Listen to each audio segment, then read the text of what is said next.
नमस्कार माझ्या सर्व यूट्यूब फॅमिलीला नवरात्रीच्या हार्दिक शुभेच्छा। मी आज खूप दिवसातून तुमच्यासमोर व्लॉग घेऊन आलेले आहे आणि खास करून नवरात्र चालू आहे म्हणून। आणि कसं आहे, नवरात्रींमध्ये भरपूर ठिकाणी चक्रपूजा केली जाते, तर तोच व्लॉग मी आज तुमच्यापुढे घेऊन आली आहे। तर हे बघा, सर्वात पहिले ना काय केलं, इथं स्वस्तिक काढून घेतला आहे, त्याच्यावर एक पान ठेवला आणि एक कापूरवडी ठेवली आणि ती पेटवली आणि त्याच्यावरती असे तांदूळ टाकलेले आहे। आता ही चक्रपूजा सुरू झालेली आहे आणि याच्यासाठी ना हे तांदूळ जे घेतलेले आहेत ना, तर हे 1.25 तांदूळ घेतलेले आहेत। आता कोणी किती कोणाची कशी पद्धत आहे, पण आमच्याकडे या पद्धतीने चक्रपूजा केली जाते।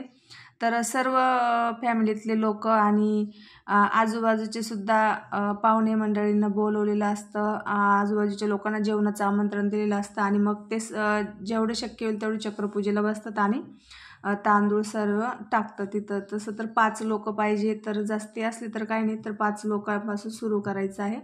तर काही तांदूळ इथं रंगीत करून घेतलेले आहे आणि काही व्हाईट ठेवलेले पांढरे तांदूळ साधे आपले।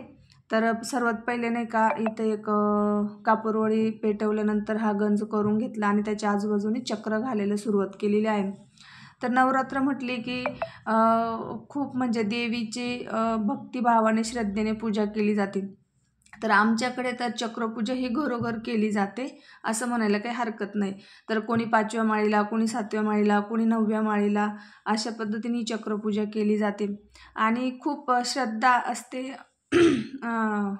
म्हणजे लोकांची आपल्या देवावरती। तसंच देवीची मनोभावी पूजा केली जाते 9 दिवस। तर इथं ही चक्रपूजा सुरू झालेली आहे। तर पहिले रंगीत तांदूळाने राऊंड केला, त्याच्यानंतर व्हाईट तांदूळाने, परत रंगीत, परत व्हाईट, अशा पद्धतीने इथं चक्र घालणं चालू आहे आणि इथे काही मंत्र उच्चारण पण करणं चालू असतं, ते तुम्हाला पुढे ऐकायलाच येईल आणि व्हिडिओ खूप मोठा होईल, त्यामुळे मी थोडंसं स्पीड पण वाढवलेलं आहे। तर इथं कसं म्हणजे एक प्रमुख व्यक्ती असतो, तो म्हणतो आज्ञा हो आणि इतर लोक जे असतात ना, हे चक्र बनवत आहेत, तर ते ईश्वर आज्ञा हो असं म्हणतात। तर तुम्हाला पुढे ऐकायलाच येईल। तर अशा पद्धतीने ही खूप सुंदर असं हे चक्रपूजा चालू आहे।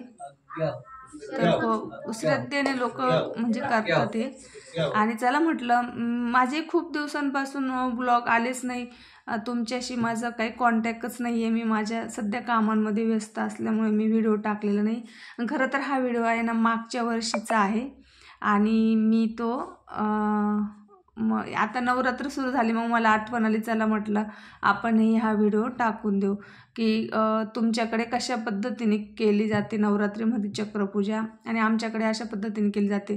तर हे बघा, आता हे ना चक्र पूर्ण झालेले आणि या चक्रांना आहे ना म्हणजे कोणाची 5व्या माळीला, कोणाची 7व्या माळीला, कोणाची 9व्या माळीला, अशा पद्धतीने। आता हे 9व्या माळीचे चक्र असल्यामुळे ते 9 चक्र घातलेले आहेत आणि शेवटच्या चक्राला आहे ना असे 4 दरवाजे करून घेतलेले आहेत आणि याच्या बाजूनी, चारही बाजूनी ना मीठ, म्हणजे जाड मीठ आपलं आणि राख आणि हरभऱ्याची डाळ आणि उडीद याचे काही दैत्य पण काढणार आहे। आता हे सर्व चक्र झाल्यानंतर काही तांदूळाने चक्रांच्या मध्ये असे परत तांदूळ गोल गोल गोल ठेवले जातात। ते तांदूळाच्या वरती उडीद पण ठेवली जातात, तर ते तुम्हाला पुढे दिसेलच। तर अशा पद्धतीने इथं चक्रपूजा करताय। खूप छान असं चक्र बनवलेलं आहे। तर त्याच्यात आता उडीद पण ठेवताय सगळे व्यवस्थित, मनोभावे एकदम मनाने करताय, मंत्र उच्चारण कंटिन्यू चालू असतो आणि अशा पद्धतीने चक्र करताय। आणि ते 1.25 माप असताना तर ते पूर्ण तांदूळ आपल्याला ते चक्राला संपवायचे असतं, मग ते काय उरलेले ते पण टाकून दिले। आणि आता 4ही दरवाजांमध्ये ना दैत्य बनवण्याचं काम चालू आहे, म्हणजे ते दैत्याची आकृती काढायची आहे आपल्याला।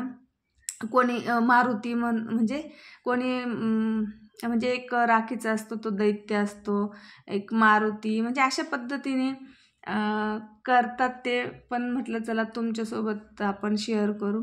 तर हे बघा, तुम्ही एक मिठाचं काढलेलं आहे, एक डाळीचा काढलेला, हरभऱ्याच्या डाळीचा, तिकडे एक उडीदचा काढलेला आहे आणि इकडे राखीचा एक काढलेला आहे। ते राखीचा जो आहे ना, त्याला दैत्य म्हणतात, मारुती वगैरे काढतात।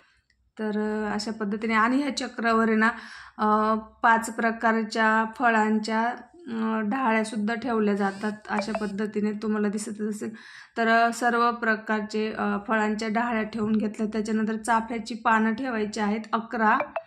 तर इथे 11 नैवेद्य करायचे आहे, त्याच्यामुळे सगळे 11 पानं ठेवायचे आहे। परत 11 ठिकाणी आपल्याला असेल ते फळंसुद्धा ठेवून घ्यायचे आहेत। सर्व फळं ठेवलेले आहेत, फुलं पण ठेवत आहे आणि सर्व असं ते चक्र सजवलेलं आहे, फळं ठेवून झालेलं आहे। आता मेन आहे चक्रपूजेला ना आमच्याकडे म्हणजे मांड्यांचं जेवण असतं। तर तुम्ही बघा आता काय काय ठेवलं जाणार आहे। तर आता इथे आले मांडे, 11 मांडे म्हणजे अखंड सर्व न तुटलेले अशा गोष्टी ठेवायच्या आहेत आपल्याला।